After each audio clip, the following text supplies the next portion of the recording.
आहे गणेश चतुर्थी आणि गणेश चतुर्थी निमित्त आपल्या YouTube चॅनलची नवीन सुरुवात सुद्धा. तुम्हा सर्वांना गणेश चतुर्थीच्या खूप खूप मनापासून शुभेच्छा. आणि आज आपण बनवणार आहोत गणपती बाप्पाचं आवडतं पदार्थ म्हणजेच उकडीचे मोदक. तर सर्वात प्रथम आपण सुरुवात करूया ते म्हणजे मोदकाचं पीठ बनवण्यासाठी. मोदकाचं पीठ बनवण्यासाठी आपल्याला लागेल अर्धा कप पाणी,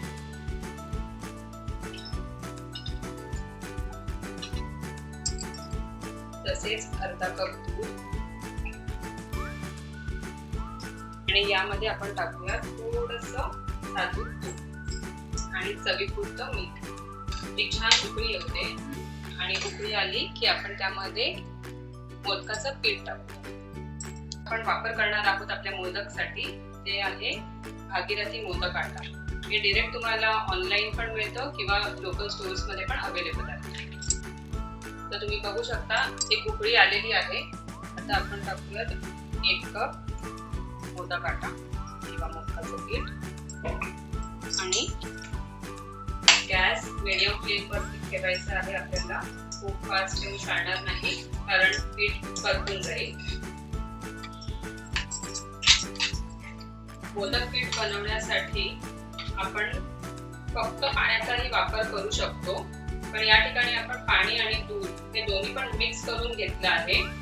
त्याचं कारण हे की वरची जी मोदकाची पारी आपण करणार आहोत ते आपल्याला अगदी पांढरं शुभ्र हवं, त्यासाठी आपण दुधाचा वापर केला आहे. आणि जर तुमच्याकडे लोणी असेल तर लोणीचा वापर करा. माझ्याकडे आता लोणी अवेलेबल नव्हती त्यामुळे मी साजूक तूप वापर केलेला आहे. सहसा मी पॅकेटेड मोदक पीठ वापरत नाही, पण या वेळेला मी म्हटलं एकदा ट्राय करून बघू की पॅकेट वाला जे रेडीमेड आपल्याला मिळतं मोदक पीठ त्याच्याने मोदक कसे बनतात. त्यामुळे आपण आज मोदक आटा डायरेक्ट रेडीमेड घेतलेला आहे. एक 5 ते 6 मिनिटं झाली आहेत. गॅस बंद केलाय आपण आणि ह्याला झाकून ठेवून देऊ. तर एक 5 ते 6 मिनिटं आपण हे पीठ वाफेवर ठेवलंय आणि आता आपण एका काचेच्या प्लेटमध्ये हे काढून ठेवूया.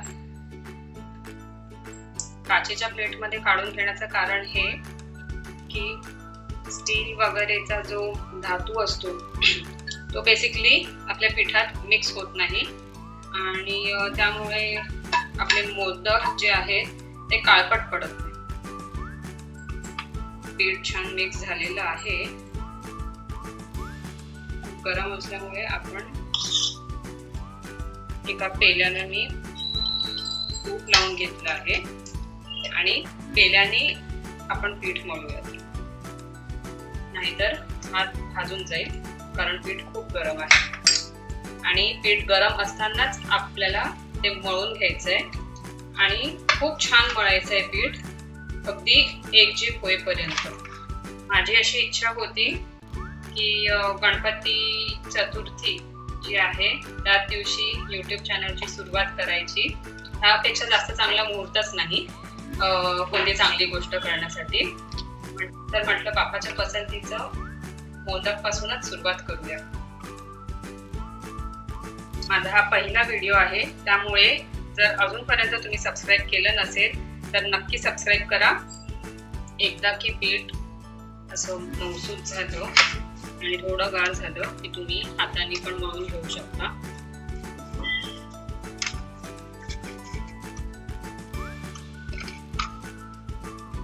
पीठ अगदी पांढरं शुभ्र झालंय. पिठावर मी एक ओलसर कपडा घालून ठेवून देते जेणेकरून आपलं पीठ कडक होणार नाही. आणि तोवर आपण मोदकाच्या सारणाची तयारी करू. गॅस चालू केलाय, कढई तापवायला ठेवली आहे. कढई तापली आहे तर यात आपण थोडंसं तूप घेऊया. चमचाभर तूप गरम झालंय तर यामध्ये आपण थोडीशी खसखस टाकू. खसखस यात भाजून घ्यायची आहे आपल्याला. तुपामध्ये खसखस छान फुगू द्यायची आहे. फुलते आहे तुपामध्ये. तर यामध्ये आपण आता 1 कप ओलं खोबरं टाकूया.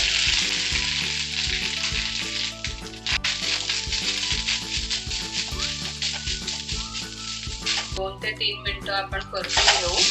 आपण वाटी आपलं खोबरं असेल त्याचं अर्ध प्रमाण हे गुळाचं असलं पाहिजे.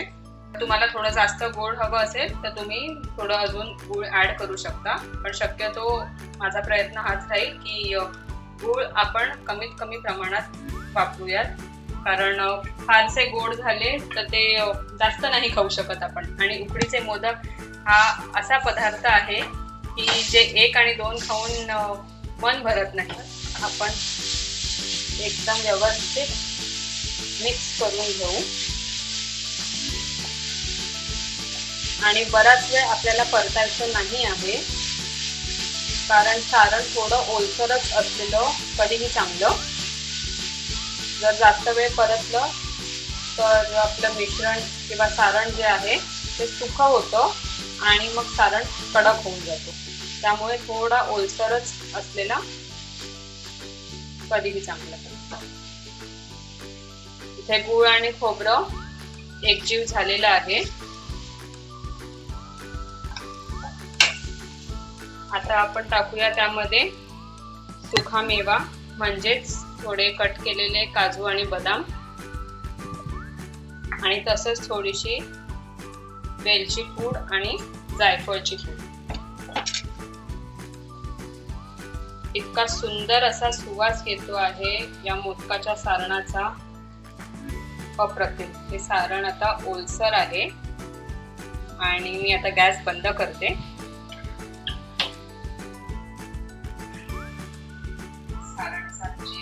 अप्रतिम सुवास येतोय ना. आता आपण करूया मोदक. आता सगळ्यात महत्वाचा भाग म्हणजेच मोदकचा पिठाचा आपण पाऱ्या बनवू. पारी बनवणं खरं तर आहे थोडं अवघड आहे, पण लेट्स ट्राय. एकतर आपण पीठ आज रेडीमेड वापरलंय, त्यामुळे बघूया की कशी पारी बनते. आपण झाकून ठेवलेलं पीठ घेऊया. नरम झाले पीठ आणि बघू शकता तुम्ही अजिबात पीठ चिटकत नाहीये त्याला. नाहीतर थोडंसं पीठ मळून घेऊ आणि पिठाचे गोळे करून घेऊ आपण.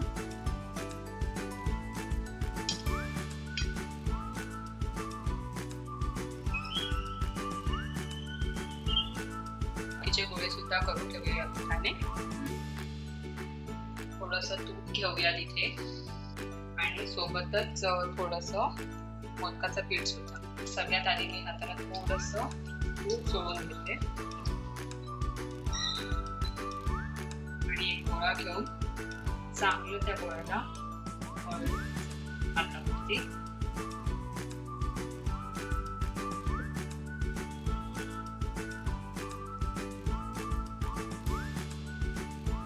पीठ छान मऊ झालंय. हाताला थोडंसं पीठ लावून घेऊ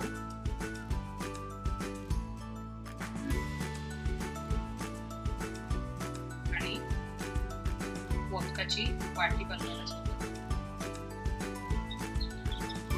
तुम्हाला ज्या क्षणी वाटेल थोडंसं पीठ चिटकते त्या वेळेला पुन्हा हाताला थोडंसं पीठ लावून घ्यायचंय. मोदकाच्या पिठाची जी वाटी आपण तयार करतोय ती थोडीशी खोलगट असली पाहिजे, अशी, जेणेकरून आपल्याला त्यात सारण भरता येईल. ती आपली तयार झाली आहे. त्याला देऊयात आपण पारी किंवा पाकळ्या म्हणतो. थोडंसं हे जे एजेस आहेत थोडेसे असे फोल्ड करून घ्यायचे.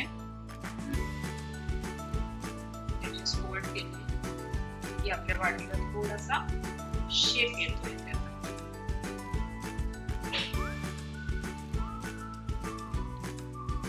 छान शेप दिसतोय.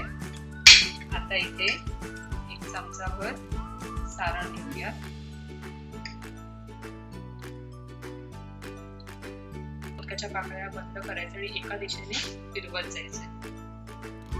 बघू शकता मोदकचा शेप येतोय. आता थोडंसं चोळून घेऊ.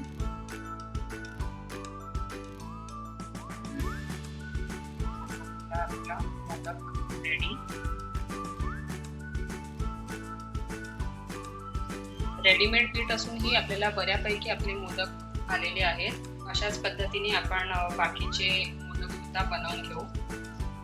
ही थोडीशी टाइम कन्झ्युमिंग प्रोसेस आहे, पण एकदा हात जर का बसला तर अगदी पटापट होतं.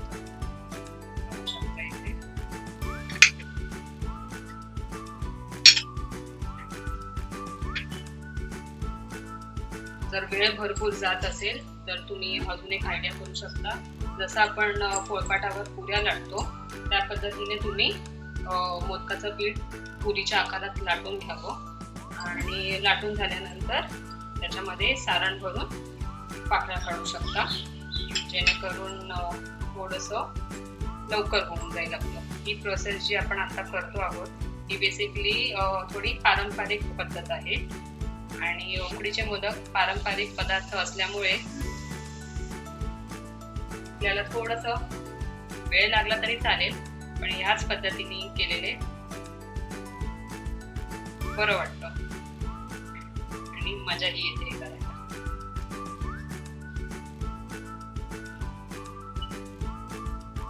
पीठ खूप मऊसूत झाले त्यामुळे आपल्या पाकळ्यांना अशा भेगा नाही पडत आहे. जर पीठ बरोबर नसेल तर त्याला भेगा पडतात, मोदक फाटतात किंवा खालच्या बाजूनी सुद्धा मोदकचा जो बेस आहे तो फाटायला लागतो. तर हे आपलं या केसमध्ये असं काही झालेलं नाहीये. अजून तरी मला असं वाटतंय की रेडीमेड पिठाचा वापर करणं चालू शकतो. या मापामध्ये आपले बरोबर 11 मोदक झालेले आहेत आणि खूप छान झालेत, अगदी नरम आहेत.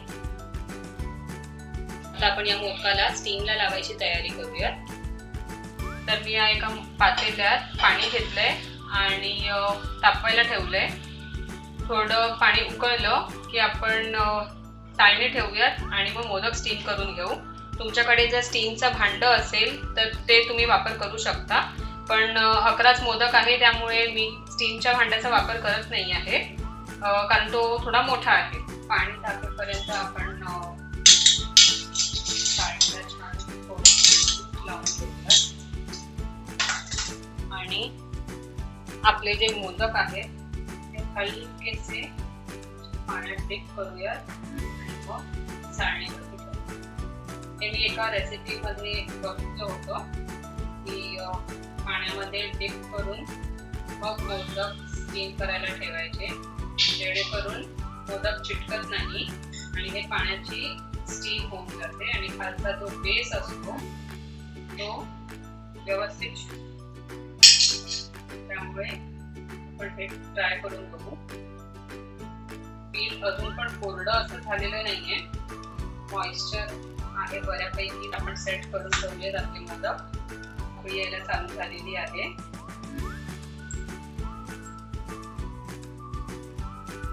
आपण यावर आपली सारण ठेवून देऊया आणि वरून झाकून घेऊया. 10 मिनिटं झाली आहेत तर आपण एकदा झाकण उघडून बघूयात की मोदक शिजलेत की नाही. थोडे अजून शिजायचे बाकी आहे, कारण थोडंसं चिकटपणा आहे मोदकांना, ते जरा शिजायचे बाकी आहेत.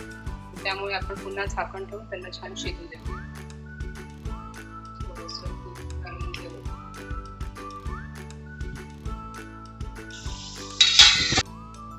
पुन्हा एकदा चेक करूयात. आता तुम्ही बघू शकता मोदक अजिबात चिटकत नाहीये. आपण यांना काढून घेऊ. मोदक फार छान झालेले दिसत आहेत, चवीला पण नक्की छान झाले असणार. त्यामुळे तुम्ही सुद्धा एकदा ट्राय करा आणि मला कमेंट्स मध्ये नक्की सांगा की ही रेसिपी कशी होती. आणि अजून एक महत्त्वाची गोष्ट, माझा हा पहिला व्हिडिओ असल्यामुळे तुम्हाला विशेष विनंती आहे की तुम्ही नक्की आपल्या चॅनलला सबस्क्राईब करा आणि मला सहकार्य करा. असेच आपण नवीन व्हिडिओज टाकत राहू. Stay tuned. थँक्यू.